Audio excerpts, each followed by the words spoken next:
En este video veremos cómo encontrar tu número de cuenta en Bank of America de forma rápida y sencilla. Para empezar, lo que debemos hacer es abrir la aplicación de Bank of America o acceder a la página web oficial e iniciar sesión con nuestra cuenta.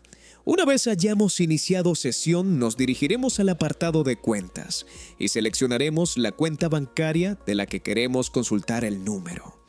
A continuación, pulsaremos sobre detalles de la cuenta o información de la cuenta, dependiendo del dispositivo desde el que estemos accediendo. Aquí podremos consultar toda la información relacionada con esa cuenta. Si el número de cuenta aparece parcialmente oculto por motivos de seguridad, solo tendremos que pulsar en la opción para mostrar el número completo y, si es necesario, confirmar nuestra identidad siguiendo los pasos que nos indique la aplicación. Además, si lo prefieres, también puedes encontrar tu número de cuenta en los extractos bancarios de Bank of America o en un cheque físico asociado a esa cuenta.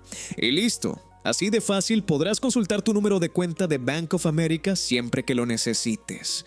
Si te ha ayudado este video, no olvides suscribirte y dejar tu like para más tutoriales explicados paso a paso.